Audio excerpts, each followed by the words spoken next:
galerinha, tudo bem? Então, queria saber como é que andam esses estudos de vocês. Espero que esteja dando tudo certo, tá bom? Qualquer coisa, estou aqui para ajudá-los, certo? Então, na aula de hoje, eu gostaria muito de começar um conteúdo novo com vocês, certo? Nós vamos dar continuidade ao nosso livro. A primeira coisa que eu peço é, pega o seu livro, pega suas canetas, vai grifando o que a gente for comentando de muito importante aqui e assim que vocês terminarem o vídeo, vocês darão continuidade fazendo os exercícios, tudo bem? Então, coloquei pra gente como o nosso primeiro conteúdo, né, voltando ao conteúdo do livro, para dar continuidade eu coloquei então as funções da linguagem, certo? Você deve estar se perguntando, Valéria, eu nunca ouvi falar, eu não lembro, então é por isso que eu montei essa aulinha de hoje, certo? Então vamos lá. Funções da linguagem. Todo mundo sabe que a linguagem em si, ela sempre tem um objetivo, tudo bem? E é para isso que eu coloquei esses critériozinhos para que você nunca mais esqueça, certo? Então vamos lá. Para a gente relembrar, o que é a linguagem? É a capacidade específica da espécie humana de comunicar-se por meio de um sistema de signos, tudo bem? Sendo ele vocal, a própria língua, por código, tudo bem? Está relacionado a fenômenos comunicativos, onde há comunicação, há linguagem. Então, coloca na sua cabeça tudo que há, né? De símbolos, sinais, sons emitidos no sentido de uma comunicação entre seres, há um tipo de linguagem. É isso? Vamos passando. O que é o código? É uma convenção estabelecida por um grupo de pessoas ou por uma comunidade com base em um conhecimento que ele é compartilhado, ou seja, ele é dividido, a fim de que a comunicação ocorra com maior rapidez. Então, acima de tudo, quando a gente trabalha essa questão do código, ele é estabelecido para grupos específicos, tudo bem? E esse grupo, ele consegue compartilhar de forma que todos possam interagir.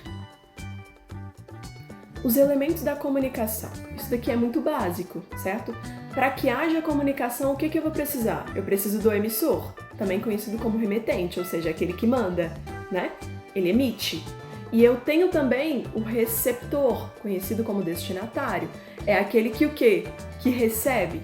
E eu tenho, acima de tudo, a mensagem. O que é a mensagem? Mensagem é o conteúdo que eu estou transmitindo para o outro.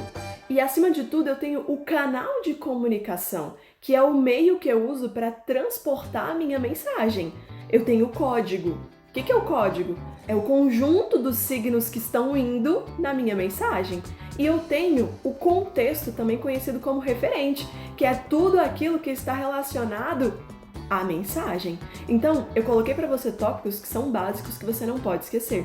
Todos fazem parte dos elementos de uma comunicação. Vamos passando. Olha lá, elementos da comunicação. Eu preciso que você relembre daquela velha história dos pronomes, certo?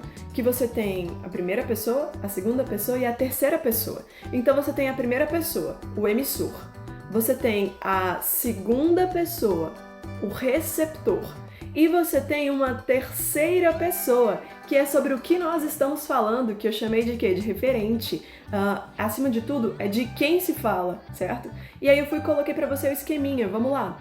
Quando eu, como emissor, passo para você, receptor, eu passo uma mensagem. Dentro dessa mensagem eu tenho o código e, acima de tudo, dentro disso nós estamos trabalhando com a ideia de uma terceira pessoa, que é o referente, ou seja, do que nós estamos falando, certo? Passando, quais as funções da linguagem? Toda linguagem tem um objetivo. A linguagem verbal, por sua vez, tem alguns objetivos claros e por isso elas devem ser estudadas, certo? Para que a gente possa entender de uma forma completa. E aí eu coloquei para você. Vamos lá. Eu tenho a função, né? Conotativa, também conhecida como apelativa, e a gente vai trabalhar cada uma delas. Eu tenho a função emotiva, conhecida como expressiva. Eu tenho a função referencial, também conhecida como denotativa. Eu tenho a função fática, a função poética e a função metalinguística. Então, são funções que você precisa saber em qualquer momento. Isso daqui cai no vestibular, viu? Cuidado! Vamos lá! Função conotativa, também conhecida como apelativa. Como é que é ela? Como sugere o próprio nome, ou seja, a nomenclatura, essa função serve para fazer apelos, pedidos, para comover ou convencer alguém a respeito do que eu estou dizendo. Centralizada no receptor. Procura, né, influenciá-lo com seus pensamentos ou suas ações. É bastante frequente o uso dessa segunda pessoa, né, dos vocativos, dos imperativos. Essa função é aplicada particularmente nas propagandas. Qual a função de uma propaganda? É isso mesmo, a função de uma propaganda nada mais é do que persuadir quem? Quem está analisando, o próprio leitor, tudo bem? Então vamos lá. E também, né, nas campanhas sociais, com o objetivo de comover quem está fazendo a leitura daquilo. Eu coloquei pra você essa daí, ó. Isso mesmo, figura massa. Ele não pode fazer isso sozinho. Aliste-se hoje.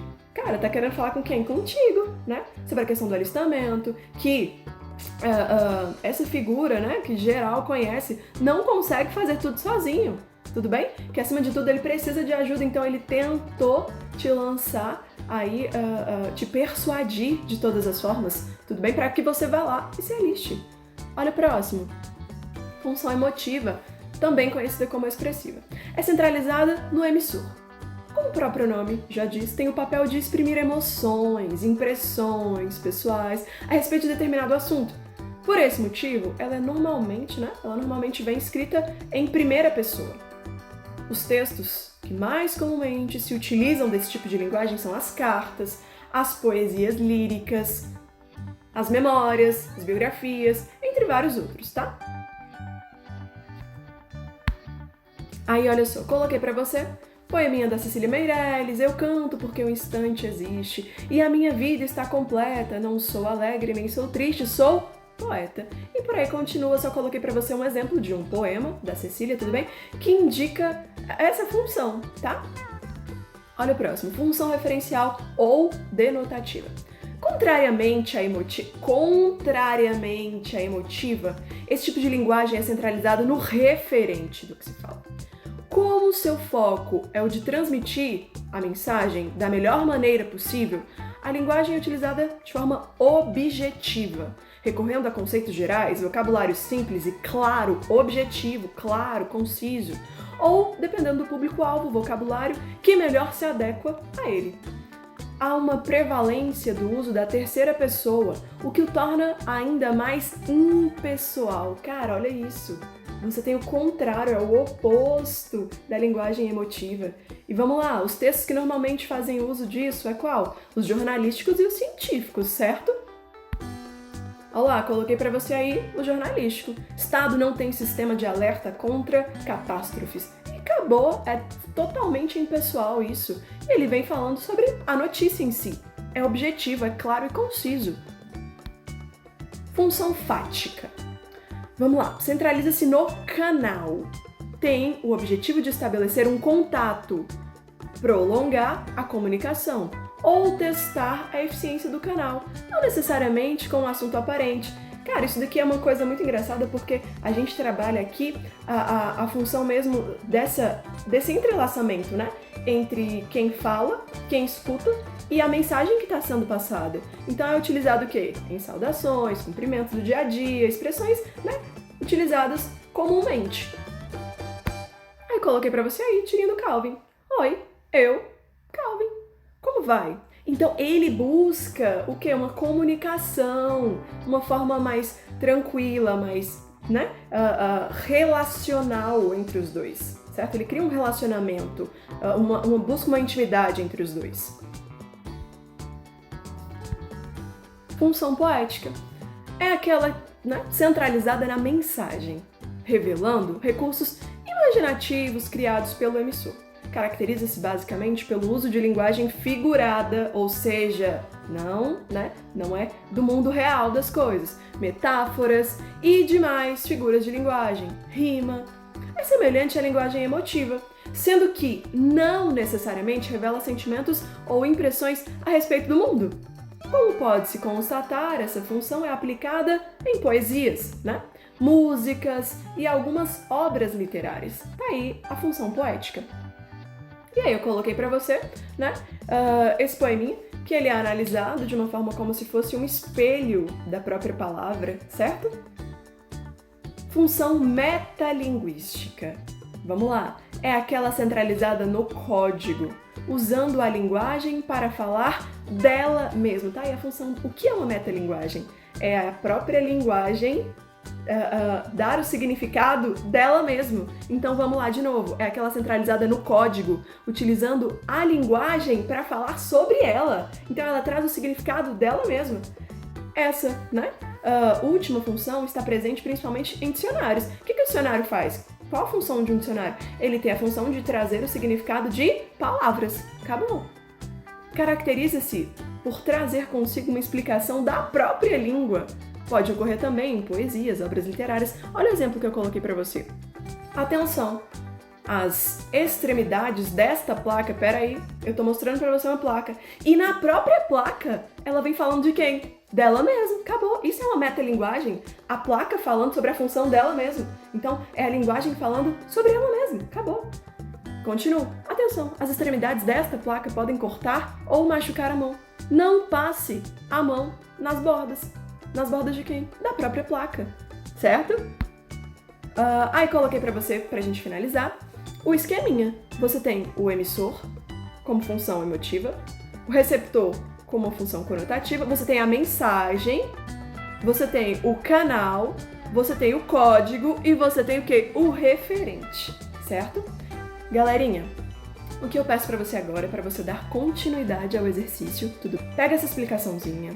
Acima de tudo, volta o vídeo, pausa, anota. Então, dar continuidade a essa atividade é a sua função agora, beleza? Eu espero que eu tenha ajudado. Qualquer coisa, conte comigo, tá bom? Um grande abraço, saudade de vocês, viu?